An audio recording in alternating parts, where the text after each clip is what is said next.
అందరికీ నమస్కారం. నేను మీ కొరవి వినయ్ కుమార్. అసద్ వ్యూహంలో భాగమే జై పాలస్తీనా నినాదమా? ఈ అనుమానం చాలా మందికి కలుగుతుంది. అయితే 18వ లోక్సభకు ఎన్నికైనటువంటి అసదుద్దీన్ ఓవైసీ పార్లమెంట్లో ప్రమాణ స్వీకారం అనంతరం జై పాలస్తీనా నినాదం చేయడం జరిగింది. అయితే ఆయన ఇది కావాలనే చేశారన్న వాదన వినిపిస్తుంది. అయితే దీనిపై స్పందించినటువంటి బీజేపీ ఎంపీలు ఆర్టికల్ 102 సెక్షన్ డి ప్రకారం వేరే దేశానికి భక్తి భావాన్ని ప్రదర్శిస్తే ఆ లోక్సభ సభ్యుడిని డిస్క్వాలిఫై చేసే అవకాశం మన ప్రొవిజన్ లో ఉందని తెలుపుతూ స్పీకర్ కు ఫిర్యాదు చేయడం జరిగింది. అయితే దీనిపై ఇప్పటికే పలు పార్టీలు అభ్యంతరాలు వ్యక్తం చేస్తున్నాయి. పలు న్యాయవాదులు కోర్టులో కేసు కూడా పెట్టడం జరిగింది. అయితే అనర్హత వేటు పడుతుందా లేదా అనేది తెలవాలంటే మరికొన్ని రోజులు మనం ఆగాల్సిందే. కానీ ఆయన ఈ వ్యాఖ్యలు కావాలనే చేశారన్న వాదన బలంగా వినిపిస్తుంది. ఆయన దానికి కొన్ని లక్ష్యాలను పెట్టుకున్నారనేది మనకు చాలా స్పష్టంగా అర్థమవుతుంది.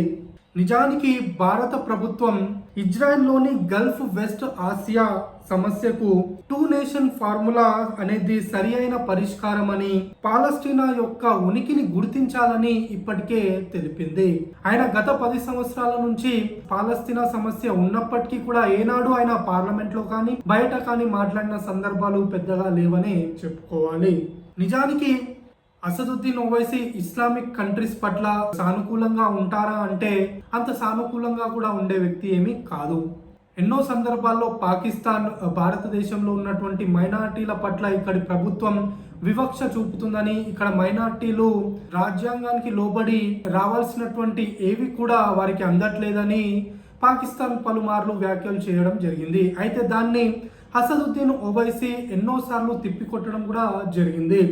ఇక్కడ మైనారిటీలు బాగానే ఉన్నారని, పాకిస్తాన్లోనే మైనారిటీలు చాలా ఇబ్బందులు పడుతున్నారని, మొదట వాటిపైన ఫోకస్ పెట్టాలంటూ పాకిస్తాన్ను తీవ్ర స్థాయిలోనే ఆయన హెచ్చరించిన సందర్భాలు ఉన్నాయి. కానీ పాలస్తీనా విషయంలో మాత్రం ఆయన ఒక ప్రో పాలస్తీన్ విధానాన్ని అవలంబిస్తూ భారతదేశంలో ఉన్నటువంటి ముస్లింలకు తానే ప్రతినిధిగా ప్రొజెక్ట్ చేసుకునే ప్రయత్నం అసదుద్దీన్ ఓవైసీ చేసినట్లుగా మనకు అర్థమవుతుంది.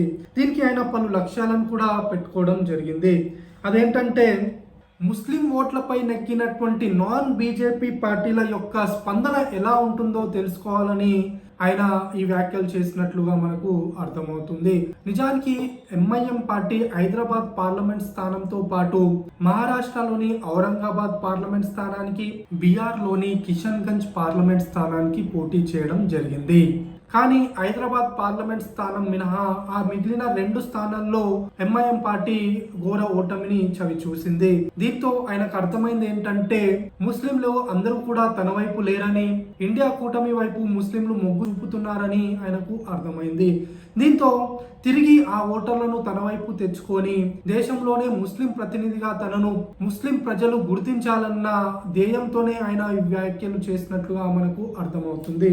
ఒకవేళ తనపైన అనర్హత వేటు పడితే ముస్లిం సమాజంలో తనకు సానుభూతి వస్తుందని, ఒకవేళ ఇతర పార్టీలు తనకు మద్దతు తెలపకపోతే ఆ పార్టీలను ముస్లిం సమాజం ముందు ఎక్స్పోజ్ చేసే అవకాశం అసదుద్దీన్ ఓవైసీకి లభిస్తుందని ఆయన వ్యూహ రచన చేసినట్లుగా మనకు కనబడుతుంది. అయితే ముస్లిం నేతగా తన భవిష్యత్తు ప్రశ్నార్థకంగా మారిన సందర్భంలో ఆయన ఈ వ్యాఖ్యలు చేయడం జరిగింది.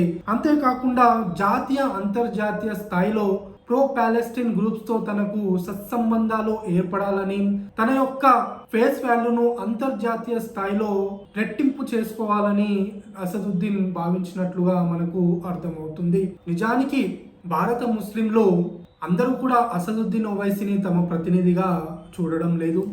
దానికి ఉదాహరణ ఔరంగాబాద్, కిషన్గంజ్ ఎన్నికల్లో ముస్లింలు కాంగ్రెస్ కూటములకు ఓటు వేయడమే అనేది మనకు చాలా స్పష్టంగా అర్థమవుతుంది.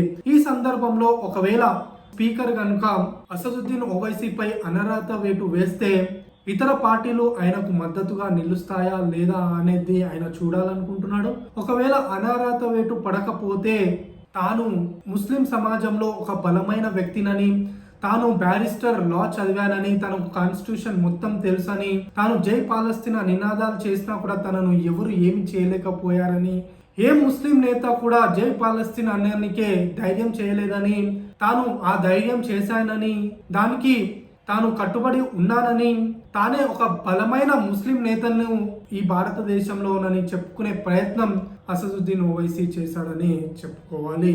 ధన్యవాదాలు.